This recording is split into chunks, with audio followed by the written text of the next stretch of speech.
আগামীর বাংলাদেশে রাষ্ট্রনেতা বা প্রধানমন্ত্রী হিসেবে দুইটা নাম ঘুরে ফিরে আসতেছে, আমরা সবাই জানি, তারেক রহমান আর ডাক্তার শফিকুর রহমান।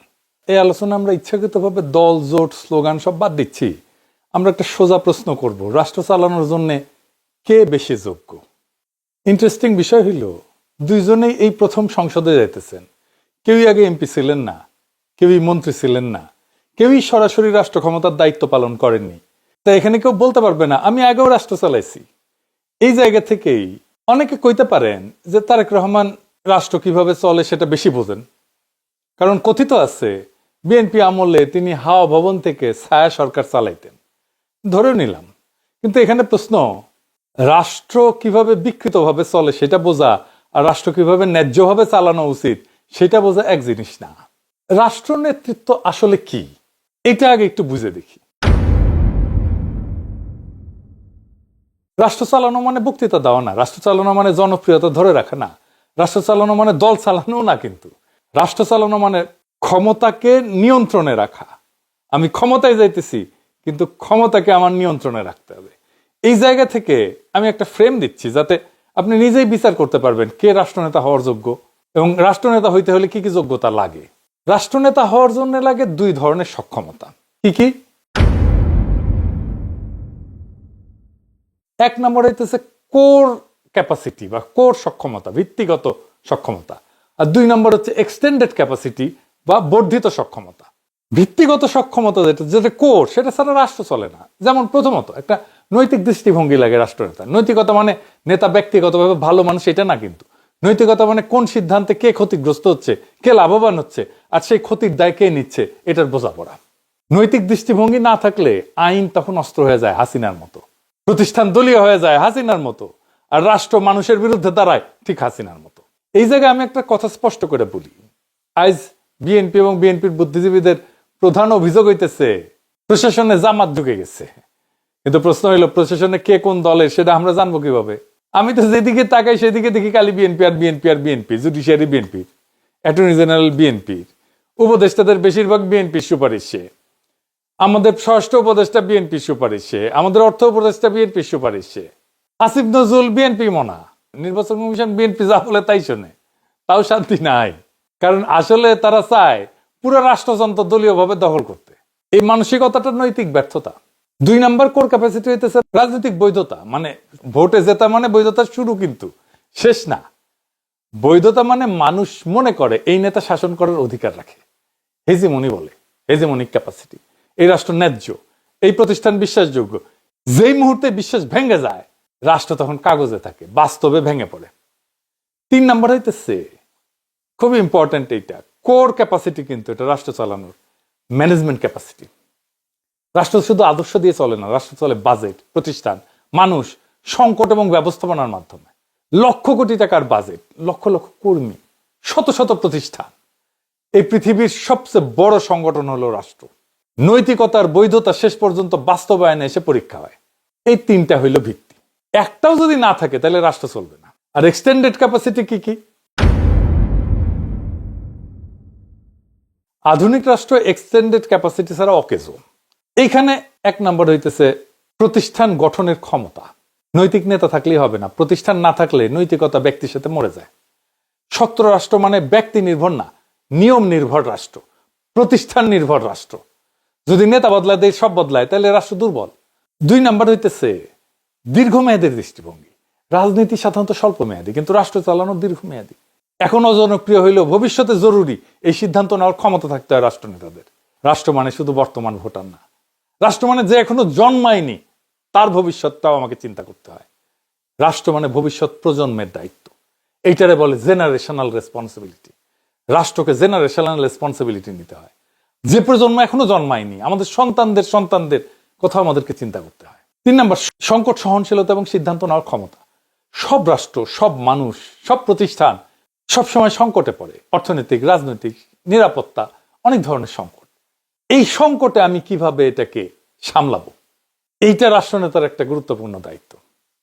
চার নাম্বার, সামাজিক সংবেদনশীলতা এবং ভাষাবোধ। রাষ্ট্র শুধু তো নীতি দিয়ে চলে না, রাষ্ট্র চলে ন্যারেটিভ দিয়ে, গল্প দিয়ে। কোন ভাষায় কথা বললে মানুষ অপমানিত হয়, কোন ভাষায় মর্যাদা পায়, এই বোধ না থাকলে নৈতিক সিদ্ধান্ত মানুষের বিরুদ্ধে যায়। 5 নাম্বার, গ্লোবাল যে জিও পলিটিক্স, এটার বোঝাপড়া, বৈশ্বিক ব্যবস্থার বোঝাপড়া। আজ কোনো রাষ্ট্র একা না, আন্তর্জাতিক অর্থনীতি, ভূ রাজনীতি, নির্ভরতা, এগুলো না বুঝলে রাষ্ট্র প্রতিক্রিয়াশীল হয়ে পড়ে। 6 নাম্বার, আত্মসংযম এবং ক্ষমতা ছাড়ার সক্ষমতা। এইটা সবচেয়ে বিরল গুণ। নেতাকে জানতে হবে কখন থামতে হয়, কখন ক্ষমতা ছাড়তে হয়, কখন নিজের ক্ষমতাকে সীমাবদ্ধ করে ফেলতে হয়। এই গুণ না থাকলে সবশেষে স্বৈরতন্ত্র আসে। এইখানেই মুজিব এবং হাসিনা ফেল করে। এখন তুলনায় আসি তারেক রহমান প্রসঙ্গে। তারেক রহমান সেই রাষ্ট্রকে ভালো বোঝেন যেই রাষ্ট্র হাসিনার ছিল, সেই একই দুর্নীতিগ্রস্ত পুরনো বন্দোবস্তের রাষ্ট্র। সেই জন্যই সে সংস্কার চায় না, সেই জন্য বিএনপি আলারা বিপ্লব শুনলে চমকায় ওঠে, সেই জন্য সে পুরনো কাঠামো অক্ষুণ্ণ রাখতে চায়। ওনার ম্যানেজমেন্ট স্কিল কেমন? উনি তো ম্যানেজমেন্ট পড়েন নাই।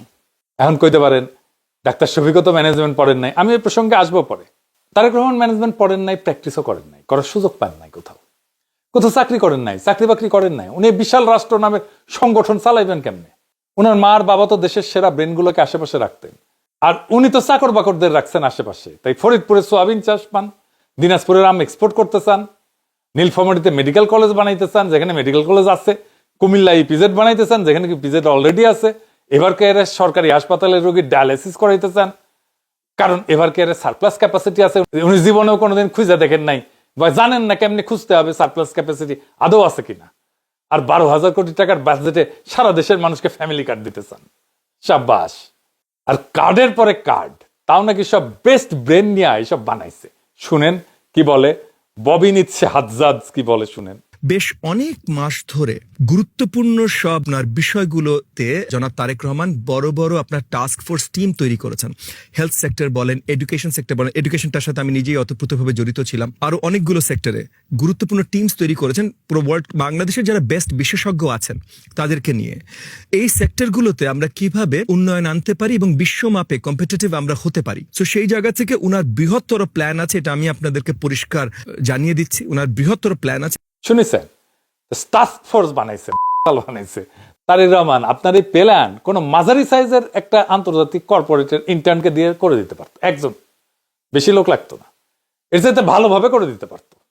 এই আপনার যদি বেস্ট ব্রেনের প্রোডাকশন হয় তাহলে খবর আছে, দেশের খবর আছে, আপনারও খবর আছে। ইস্তেহার ঘোষণা করছে না বিএনপি, ইস্তেহার লিখেছে কে? সেও ফাঁকিবাজ। আপনি ধরেন, আপনি তো বুঝতেই পারেন নাই যে ইস্তেহার যে লিখেছে সে ফাঁকিবাজ। কেমনে ধরবেন এটাও বুঝতে পারেন নাই। 2001 সালে বিএনপির ইস্তেহার এটা থেকে চোথা মারিছে। হ্যাঁ, আমার কথা বিশ্বাস হয় না? হ্যাঁ, দেখে দিব, দেখে দিচ্ছি। ওই একই মনোরেল চালু করবে কোসেন না, এটা তো 2001 সালের ইস্তেহারে ছিল। বস্তিবাসীদের জন্য আবাসন করবে বলছেন না, এটা তো 2001 সালেও ছিল। কলকারখানায় নিরবিচ্ছিন্ন বিদ্যুৎ সরবরাহ করবেন বলছেন, ওটা তো ছিল 2001 সালেও। বেকার ভাতা দিবেন বলছেন না, ওটা 2001 সালেও ছিল। সবই ছিল 2001 সালে, আবারও দিছে।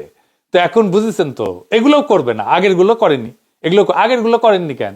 25 বছর আগে কইছিলেন না, তারপর তো ক্ষমতা এসেছিলেন, করেন নাই কেন? কেউ তারে জিগায় না, সে নিজেও দেখে না। আমি তো এগুলো কইছিলাম, কেউ এটা ধরে দেবে কবে না তো, কারণ বাংলাদেশের মিডিয়া তো সব পাঁচা টিচ্ছে। আর কার্ডের পরে কার্ড, তার তো শেষ নাই, মানে কার্ডেই সব সমস্যার সমাধান মনে হইতেছে। আচ্ছা, মেনে নিলাম যে ঠিক আছে, ইস্তেহার পড়েন নাই আগেরটা। আপনি কেন লেখাপড়াটা করলেন না? নিজের জন্য না, দেশের জন্য তো লেখাপড়া করতে পারতেন। আপনি তো দেশকে নেতৃত্ব দিবেন, তো নিজেকে তৈরি করবেন না? কি করছেন বলেন তো নিজেকে তৈরি করার জন্য? কোনো ট্রেনিং করছেন? কোনো কোচিং করছেন? কোনো ডিগ্রি করছেন? এই বয়সে আমাদের এখনো প্রত্যেক সপ্তাহে ট্রেনিং করতে হয়, প্রত্যেক সপ্তাহে। এমন একটা কমপ্লেক্স এভার চেঞ্জিং ওয়ার্ল্ডে কাজ করবেন আর আপনি প্রস্তুতি নেবেন না? আমাদের তো কত কাজ করতে হয়। আপনি তো রাজনীতি ছাড়া আর কিছু করেন না। দেশের পিএম হওয়া ছাড়া তো আপনার কোনো লক্ষ্য নাই। আপনি যদি বইপত্র লিখলেনি, লেখালেখি করলেনি, তাও একটা কাজ হইলেনি, তাহলে আপনার চিন্তা জানা যেত। আপনি তো একটা নরেন্দ্র মোদী হবেন, চাওয়ালা। ইন্ডিয়ান ডেমোক্রেসি শক্ত, ব্যুরোক্রেসি কম্পিটেন্ট, ইনস্টিটিউট শক্তিশালী। আপনার তো সব কটা ধ্বজভঙ্গ, পুরাই কোলাপস করবে আপনার লিডারশিপে। এবার আসেন